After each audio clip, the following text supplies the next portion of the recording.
Imagine for a minute that you're a librarian, but not a normal one. You're a librarian for every book in the world. People depend on you every day to find the exact book they need. How do you do it? You need a system. You need to know what's inside every book and how books relate to each other.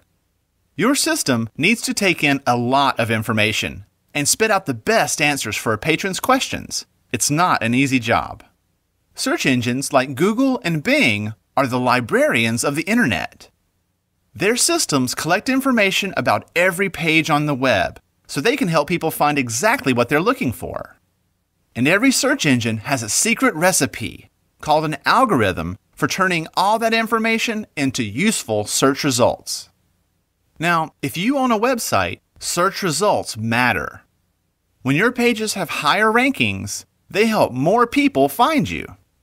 The key to higher rankings is making sure your website has the ingredients search engines need for their recipes. This is called search engine optimization, or SEO. As it turns out, most of the big ingredients are known. Let's take a look. First, words matter. Search engines account for every word on the web. This way, when someone searches for shoe repair, the search engines can narrow results to only the pages that are about those words. Second, titles matter. Each page on the web has an official title, but you may not ever see it because it's in the code. Search engines pay a lot of attention to page titles because they often summarize the page like a book's title. Third, links between websites matter. When one web page links to another, it's usually a recommendation, telling readers this site has good information. A web page with a lot of links coming to it can look good to search engines. But some people try to fool the search engines by creating or buying bogus links all over the web that point to their own website. Usually, search engines can detect when a site has a lot of them, and they account for it by giving links from trustworthy sites more weight in the recipe. Fourth, the words that are used in links matter too. If your web page says, Amazon has lots of books, and the word books is linked, search engines can establish that Amazon.com is related to the word books. This way, when someone searches for books, that site will rank well.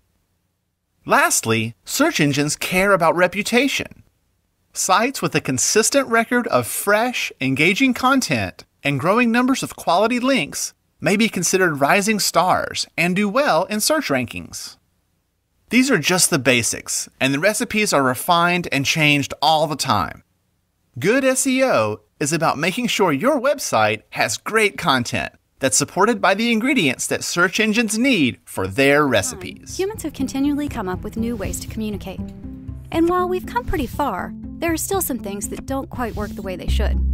For instance, consider voicemail, which you can only listen to by calling one number on your phone. It is stuck in your voicemail system, and it deletes itself automatically after 2 weeks. Or, say you're trying to reach a friend with a mobile phone, work phone, and home phone. Right now, you might call each number one by one, trying to find the person. And after you finally leave a voicemail, the guy has to call the right voicemail box to find your message. So we asked, what if telephony were reinvented today? The result? Google Voice. Google Voice gives you lots of cool calling features, no matter what kind of phone you have or which carrier you use. For instance, if someone calls your Google Voice number, you can have it ring all your phones, or none of your phones, depending on the time of day or the person calling. And if you let it go to voicemail, you can listen in before answering. Or just wait and read a transcript of the message. And maybe send a text message reply for free. And if you have an unwanted caller, it's easy to block them. The list of features goes on and keeps growing.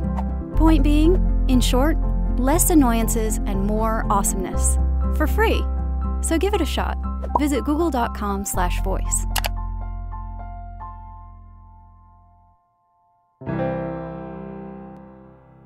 The most important program on your computer is your web browser. And yet, most people aren't sure which web browser they're using or what a web browser even is. Let me try to explain by first telling you what a web browser is not.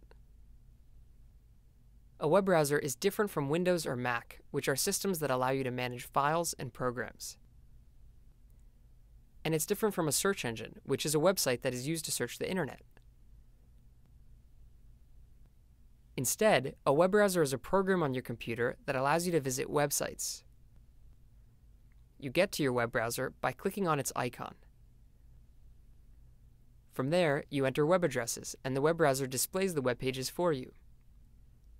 The web browser is the most important piece of software on your computer because every web page runs through it. So a faster web browser means that you'll save time on every web page you open.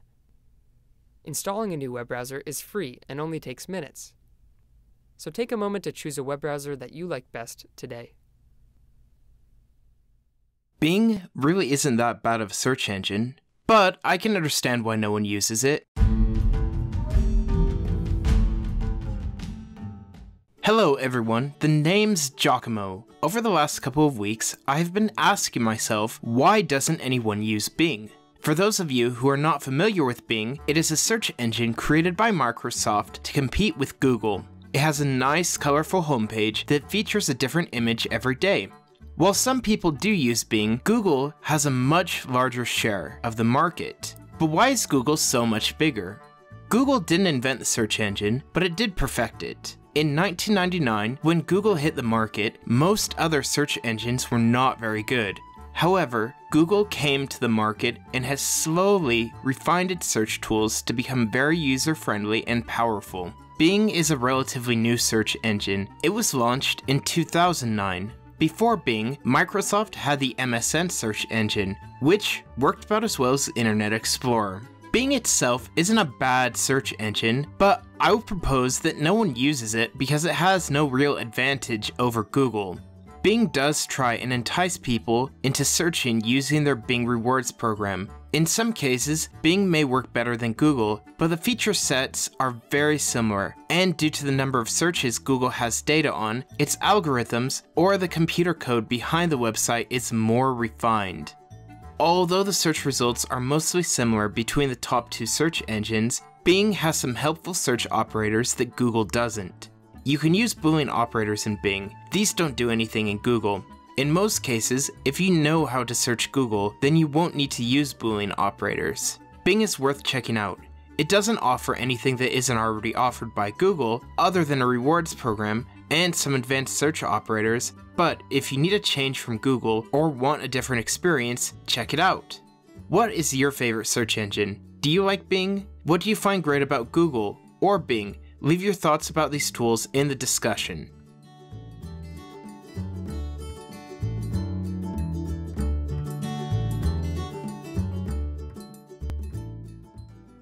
What is cloud computing? You've probably heard the term cloud computing but never really understood what it meant. After all, what do clouds have to do with computers? One way to think about the cloud is to treat it as another word for online. So storing your data on the cloud is just another way of saying you store your data online. As an example, think of email. In the past, if you had an email account, your emails were downloaded and stored on your own computer. If you lost your computer, you lost your email. Now things have gotten easier. With web-based emails like Gmail or Yahoo Mail, your email sits on their servers and you can access it anywhere you have an internet connection. In other words, your email is on the cloud. So things like Gmail and Yahoo Mail could be thought of as email on the cloud. And it's the same for storing photos. In the past, you stored photos on your computer on your own hard disk, and if you lost your computer, you lost your photos. Now, you have Flickr that allows you to store your photos online. Or in other words, it allows you to store your photos on the cloud. Email and photo storage are just examples of the many things we do online these days. We have accounting software, video editing software, even word processing software, all operated through your web browser. With things like Google Docs and Office 365, we've even moved word processing and Excel spreadsheets online, so you can create, edit, save, and collaborate all your documents on the cloud. The only software you need installed on your own computer would be a web browser, and that's it. Now there are good reasons to do this. First, companies like Flickr, Microsoft, and Google are far better at keeping and archiving data than you, so it's far less likely that you'll lose your photos or documents due to a hard disk crash or a stolen laptop. Secondly, you don't have to worry about updates. Since the software sits on the cloud or on the cloud provider's servers, the cloud provider usually takes care of the software for you, including the updates and everything else. Lastly, its price. Unlike traditional software that you install on your computer, cloud offerings have a different pricing model.